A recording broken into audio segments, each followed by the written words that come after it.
Travis Strikes Again. If you're anything like me, you're wondering, what the hell is this game? Fortunately for you, I have been chewing on the fat all day to bring you the most meatiest parts of this. So I'm going to leave some handy timestamps down below. If you get confused, you're just after a certain bit of information, jump down to them and you're going to find what you want, but you're also going to miss out on this guy. Now for the 10% of you that are left, let's jump into the information. Let me at least introduce myself, Travis Gotcha. First of all, does it require you to play the other games? I mean, this game is called Travis Strikes Again. It's the third game in the No More Heroes series. And that is where I'm wrong. It's not actually the third game in the No More Heroes series. You see, it's actually a spin-off series and it's not the numbered title. It's not number 3. In fact, Suda51, who is the creative mind behind this whole game, said that it's a completely separate game. The biggest question that I had going into this game is, what do you actually do? Because all I've seen is a lot of hack and slash gameplay, but is that all there is? And the answer is no, that's not all there is, although it is a lot of the game. To understand what this game is, we need to understand the different modes in there. So there is actually 6 different modes that get played through this console. That's called the Death Drive Mark II, which sounds like Sega's latest console if they were still in the race. But I don't want to jump straight into those 6 adventures or different modes that you're going to be playing, because to play those 6 modes, you first need to go into the story mode, or the main adventure mode. This main adventure mode is called Travis Strikes Back, and as you play through this, you're going to unlock these things or collect these things called Death Balls. And think of these as cartridges. These are cartridges you're going to slam into your console, probably put them in more gently than that, and then that is going to unlock a game for each one of these that you collect. So that's your total of 6 games. Now what's interesting about these 6 games is that, first of all, they grab that hack and slash gameplay from the main game and they put it into every single one of these. So it all has that hack and slash in different ways, but it's all in this main game. Second of all, they all have their kind of own separate stories. So it's kind of like, I guess, Octopath with 6 characters. Step 1's Travis and he does all of them. That was a really bad example. I'm going to jump through some of them to give you a better idea of what they actually are, and because we've actually seen most of these, but not every single one. Coffee and Donuts. This is our first game here, and it sounds like you play as a cop. No offense to our men and women in blue. This one looks like a 2.5D side scroller, and it seems to have some platforming parts where you're going to be doing things like jumping off of donuts, and you seem to be able to fall into bottomless pits. But that's all we've really seen on that one. We've seen a little bit more on the next one here, which is Life is Destroy. If you've ever played a game like Labyrinth, you might have an idea of what this kind of looks like. It's basically, you're really zoomed out at a top-down view. And there's parts on the map where you can actually rotate the grid into different directions because you're trying to get to the mansion, which, in the one that I've seen, it's in the middle. There's going to be enemy zones and enemies you have to beat up along the way, as well as the whole time that you're doing this, there's this big blue skull, I think it's blue, chasing you around the map. If the skull catches up with you, instant death, that's it. And once you actually do get to the mansion, once you're actually inside it, there's a boss battle, there's more of that hack and slash gameplay, and as you can see, they're kind of just shoving that into every single one of these. Next here is Electric Thunder Tiger 2. I don't really know much about this one. I've seen gameplay, but it all looks very similar to everything else we've seen, so I'm not 100% sure, apart from the seems to be a lot of electricity going on here. Apart from that, I'm not really sure what the theming or what the mini game part to this one is.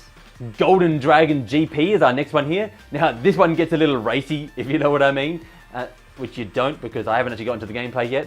Now when I say racy, yes, you are going to be doing races in this drag race type thing, but that's not the racy part of it. There is a gear stick called Mr. P. I'll leave that up to your imagination as to what they mean by that. And basically what you're going to be doing is using the peak timing to shift gears while having this kind of grid shape to your gearbox that changes every time. So you're basically trying to work out when to change gears or where to move the gearbox. Gear stick. Whatever.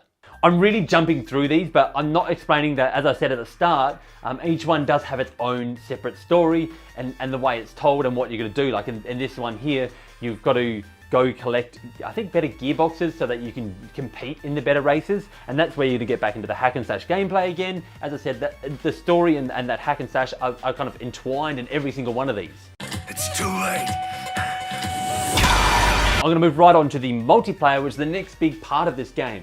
So you can play this game with 2 players all the way through. One of you is going to play as Travis, or whoever is player one will always play as Travis, and whoever's player 2 will play as I'm Batman.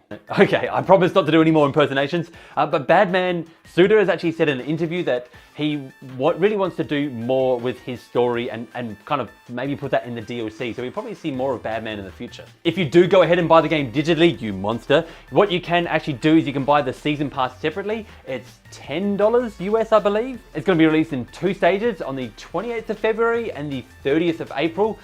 Each one of these packs is going to contain 1 character, and I believe the second pack will also contain a stage. As far as the rest of the details, they haven't really gone over anything yet. I didn't really mention it, but if you do get the physical, it already has all the season pass stuff in there. There was actually a collector's edition, but it's already sold out, sorry to say. Also, you've probably seen a lot about the t-shirts in the game. Yeah, the game has a lot of t-shirts from a lot of indies. Apparently this guy's an indie god or something like that because every indie seems to want to work with him. You're going to see t-shirts like Dead Cells, Murphy's Law, Hyper Light Drifter, and just a ton more. Now, none of the t-shirts actually do anything to your character apart from change them cosmetically. So that's kind of where the collaboration with these indies end, except for Hotline Miami. Suda said in an interview with GameXplain that the Hotline Miami integration is actually deeper than you think. We've gotten this far and I haven't told you what the actual hack and slash gameplay is like. So what you're actually going to be doing is you're basically, as you see, swinging your sword, but that sword only lasts for a certain amount of time before this battery depletes. And what you're actually going to do, you're going to recharge it. Now this may sound stupid, but you have to shake your Joy-Con to recharge it. But the good news is that you don't actually have to. I just lied there, I guess. They've actually made it so you can basically hold one stick in and shake the other one around to recharge instead. So you're not going to be shaking the whole console in handheld mode. So apart from attacking and dodging and jumping, you're also going to be using your skills that you have. Now these skills you unlock more and more as you get further and further into the game. And they actually seem rather interesting. They're not just boring skills. There's a lot where you're calling down big beams from space and exploding bombs and slowing down time. It's kind of a lot to play with these skills, and you can equip 4 at a time. Lastly, you have a special meter, which you will see by the number represented on there. And as that meter charges, you can basically use a special attack. If you're playing in 2-player, you can combine your special attack to do a special attack. Anyway, that's kind of it that we know for the game. I hope that helps some of you who are just confused about what exactly that this is, which I definitely found myself in that position going into it, but a lot of this has cleared that up for me, and I'm definitely actually picking up the game now, so I'm quite excited about it compared to what I was before. I haven't actually played any of the other No More Heroes games. I think I mentioned that at the start, but Suda did mention something again. I think it was an interview with GameXplain, that there's this basically power glove thing that you have in this game. He's planning on taking that into No More Heroes 3. However, the caveat there is that if this game doesn't sell well enough, that he won't be able to make it. And I didn't get this bad intention that I get from some developers when he said that, like, oh, you know, buy this game or I'm not going to make the next one. It sounded more like, you know, buy this game or unfortunately we're just not going to be able to make games anymore like this. Anyway, go read the quote yourself. Don't take it what I said and take the quote however you want to take it. But nevertheless, I'm really excited for this game. Let me know how you guys are feeling about it. And for great Nintendo entertainment, remember, you can count on me. Was that fun? Did we have fun this episode? I don't feel like we had fun this episode. I just finished up editing, and I'm sitting here and I'm like, where's the energetic Eric that I remember? Where did he go? He's coming back next episode. I'm going to tell you that much. He's going to be back. I'm sorry.